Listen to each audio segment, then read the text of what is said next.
സ്ലീഹാകാലം 7-ാം ഞായർ. വിശുദ്ധ ലൂക്ക എഴുതിയ സുവിശേഷം 13-ാം അധ്യായം 22 മുതൽ 30 വരെയുള്ള വാക്യങ്ങളുടെ വിശകലനം. ഇടുങ്ങിയ വാതിലിലൂടെ പ്രവേശിക്കുവിൻ. ഒരാളെ ഉള്ളിൽ പ്രവേശിക്കുവാനും തടഞ്ഞു വെക്കാനുമുള്ളതാണ് വാതിൽ. ആ വാക്കിന്റെ ഉറവിടം വാ, ഇതിലെ എന്നാണെന്ന് ലേറ്റ് ബഹുമാനപ്പെട്ട പെപ്പിൻ CMI അച്ഛന്റെ ഉറവിടങ്ങൾ എന്ന പുസ്തകത്തിൽ നാം കാണുന്നു. മലയാളത്തിലെ പല വാക്കുകൾക്കും ഇതുപോലെ സരസവും അർത്ഥസമ്പുഷ്ടവുമായ വിവരണങ്ങൾ ആ പുസ്തകത്തിൽ കാണാം. എത്ര തള്ളിപ്പറഞ്ഞാലും വീണ്ടും വീണ്ടും നമ്മുടെ ഹൃദയവാതിൽ മുട്ടി വിളിച്ചുകൊണ്ടിരിക്കുന്നവനാണ് യേശു. വെളിപാട് 3:20. പക്ഷേ നമ്മിൽ പലരും ആ വാതിൽ തുറന്നു കൊടുക്കാൻ മെനക്കെടാറില്ല. കാരണം അവൻ ഉള്ളിൽ കടന്നാൽ പറയുന്ന ഒരു ഉപദേശമുണ്ട്: ഇടുങ്ങിയ വാതിലിലൂടെ വഴിയിലൂടെ സഞ്ചരിക്കുക. അതിന്റെ ഏറ്റവും നല്ല മാതൃക യേശു തന്നെയാണ്.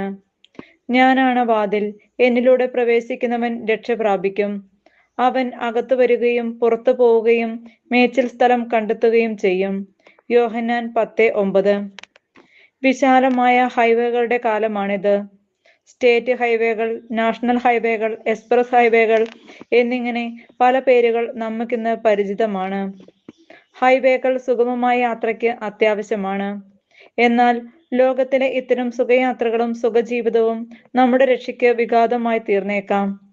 ധനവാന്റെയും ലാസറിന്റെയും ഉപമയിലൂടെയും ഭോഷനായ ധനികന്റെ ഉപമയിലൂടെയും ഈ സന്ദേശം തന്നെയാണ് യേശു നമുക്ക് നൽകുന്നത്. ഇടുങ്ങിയ വഴിയിലൂടെ സഞ്ചരിക്കാനാണ് നമുക്ക് ആഗ്രഹം. പക്ഷെ പലപ്പോഴും പരാജയപ്പെട്ട് പിൻവാങ്ങുന്നു.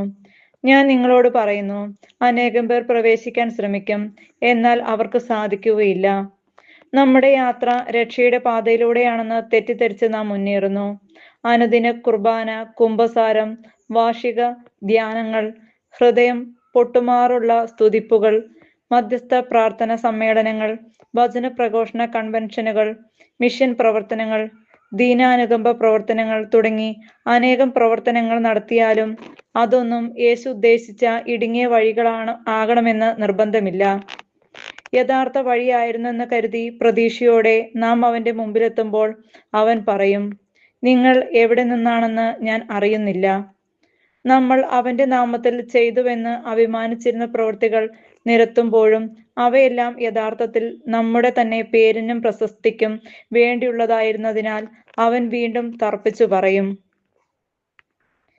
നിങ്ങൾ എവിടെ നിന്നാണെന്ന് ഞാൻ അറിയുന്നില്ല. അനീതി പ്രവർത്തിക്കുന്ന നിങ്ങൾ എന്നിൽ നിന്ന് അകന്നു പോകുവിൻ. ലോകത്തിന്റെ കണ്ണിൽ മുമ്പന്മാരായിരുന്ന പലരും പിമ്പന്മാരായി തീരുകയും പിമ്പന്മാരെന്ന് കരുതപ്പെട്ടവർ മുമ്പന്മാരായി തീരുകയും ചെയ്യുമത്രേ. ഈ ഇടുങ്ങിയ പാതയിലൂടെ സഞ്ചരിച്ച് നമുക്ക് പരിചിതമായ പല ജീവിതങ്ങളെ നമുക്ക് ഓർക്കാം. വിശുദ്ധ ഫ്രാൻസിസ് അസീസി, വിശുദ്ധ കൊച്ചു ത്രേസ്യ, വിശുദ്ധ അൽഫോൻസ, വിശുദ്ധ ജോൺ വിയാനി തുടങ്ങിയവർ എങ്ങനെ ഇടുങ്ങിയ വഴിയിലൂടെ സഞ്ചരിച്ചു എന്നതിന് വിശദീകരണങ്ങൾ ആവശ്യമില്ല. ഇടുങ്ങിയ വഴികളിലൂടെ സഞ്ചരിക്കാൻ എങ്ങനെ ജീവിക്കണമെന്ന് മലയിലെ പ്രസംഗത്തിൽ സഹോദരനുമായി രമ്യതപ്പെടുക 21:26, വ്യഭിചാരം ചെയ്യരുത് 27:30, വിവാഹമോചനം 31:32, ആണിയിടരുത് 33:37, തിന്മയെ നന്മ കൊണ്ട് ജയിക്കുക 38:42, ശത്രുക്കളെ സ്നേഹിക്കുക 43:48, ധർമ്മദാനം 6-ാം അധ്യായം 1 മുതൽ 4 വരെയുള്ള വാക്യങ്ങൾ, പ്രാർത്ഥന 6-ാം അധ്യായം 5 മുതൽ 8 വരെയുള്ള വാക്യങ്ങൾ തുടങ്ങിയ പ്രബോധനങ്ങളിൽ വിശദമായി പ്രതിപാദിച്ചിട്ടുണ്ട്. മാനുഷിക ബുദ്ധിയിൽ ആർക്കും ചിന്തിക്കാൻ കഴിയാത്ത, ലോക അവസാനം വരെ മനുഷ്യ മനസാക്ഷിയെ പിടിച്ചുലയ്ക്കുന്ന ദൈവിക ചിന്തകളാണ് അതിൽ കുത്തിനിറച്ചു വച്ചിരിക്കുന്നത്. ഇതുപോലെ മനുഷ്യന്റെ എല്ലാ അഹങ്കാരങ്ങളും അഹന്തയും അഹംഭാവങ്ങളും മാറ്റിവെക്കാൻ കഴിയുന്നവരാണ് ഇടുങ്ങിയ വഴിയിലൂടെ സഞ്ചരിക്കുന്നവർ.